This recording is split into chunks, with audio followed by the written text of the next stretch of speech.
saying, the love of money is the root of all evil. I was married to my first love and first everything for 17 years. We started dating from I was going to high school, and we used to share our resources because we didn't have much growing up. We loved each other very much and did most things together. We both went to the same college and became teachers. We broke we both pooled our earnings together, got married, purchased a house, and started our little family. That's nice. The marriage produced two sons. There was two women at my workplace that I used to adore because she always dressed impeccable. I always wondered how a teacher could afford to dress this way. I would go in stores and look at fancy clothes, but they were all out of my budget. I became obsessed with seeing my colleague that it turned to me bad minding her. Oh, really? Yes. I started pressuring my husband for money to buy clothes, and he would say we cannot afford at the moment. I always heard about dating sites and sugar daddies, so I joined one.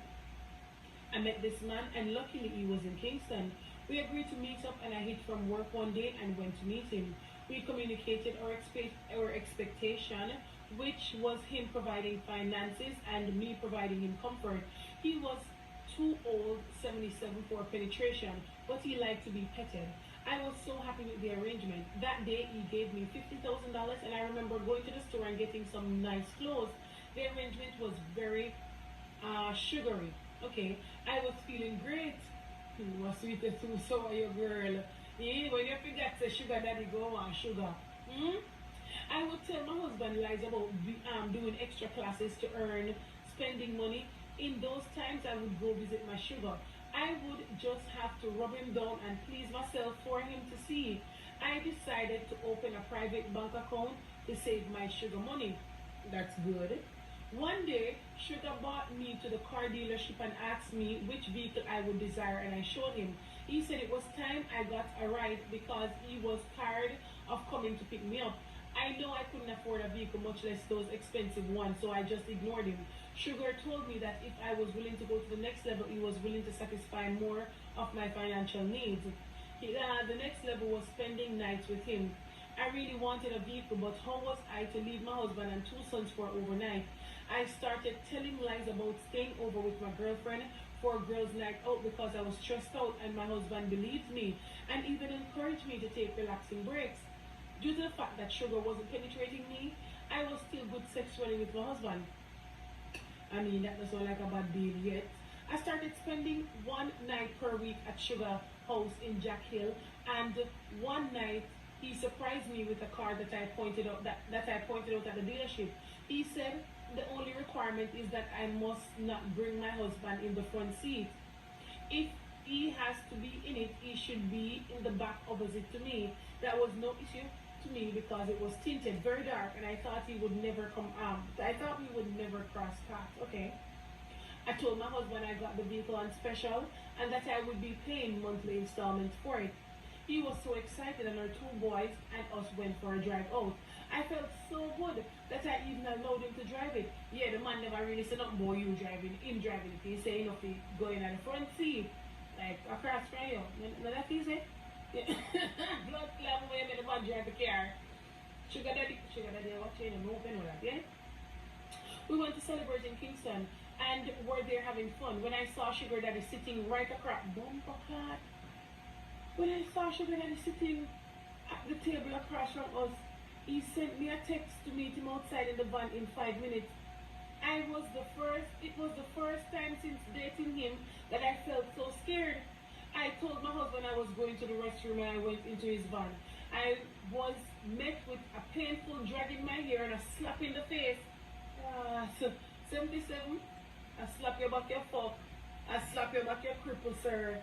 I slap your back, you end up in a coma. Don't upset me. He said he knew I had my husband driving the car he bought me, and he was very upset. He warned me and I said I should leave the restaurant, and he said I should leave the restaurant and not to be seen with my family near him again. But Maras, oh this. He then handed me a gift box with a beautiful gold bangle and kissed my cheeks. He slapped. I I went back to the restaurant and told my husband that it seems that I had food poisoning as my face was getting swollen and red and painful, so we left. I saw Sugar's van outside and I told my son to ride up front with me and place the other one behind me. After that incident, the gifts started coming in more. I had to hide some of them from my husband at my home in the country. One day I came home from work and my husband said an old man stopped by looking for his kitten. Rascal. We were there laughing because it sounded funny. He said the old man drove a nice van. To my surprise, he described Sugar Daddy's van. Bumbleclad. I was so nervous. That night, Sugar sent me a video of me giving his dead penis a blowjob and demanded that I leave my husband or he will send it to him. What is this? What is this? Go finish killing little fucker. No, sorry, don't upset me. That was not the arrangement. What are you doing? What the fuck? I guess you don't have nothing to lose. You're calculating everything. All this time, he was secretly recording me. Maybe that is how he knows that the husband was driving the car, because probably he placed a cam in the car as well, a dash cam. Maybe that's the problem, you know. Bumbleclad. I just knew he was too good to be. I just knew he was too good to be true.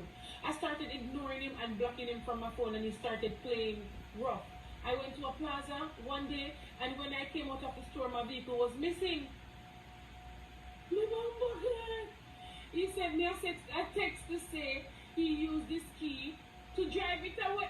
His key? I'm sorry, what? And I should meet him at his house. I took a taxi and I went there and he used a belt to beat me like a child. I'm sorry, what am I reading? I hated him so much, but I wanted my ride back. I just smoothed him down and kept apologizing. It was at that time I realized I sold my happiness for a demon. Things took a major twist as he started inviting over his friends to watch me, caressing him, and they would rub on my body and slap me all over my body. One time, he even had me on a leash crawling around naked in his house. What the blood clot, mama. I had a little over 3 million saved up in my Sugar Daddy money account, and I decided to get away. I applied for a teaching program overseas and got through. It was like God was on my side because the process was completed so quickly. Me, my husband, and my sons left for a new opportunity. Before we left, I sold the house and all the gifts I got from Sugar. I left the vehicle outside his home one day and I told my husband that I returned it to the bank. I felt so light and relieved. I confessed all my sins to God and became a Christian. Confess to your husband, girl.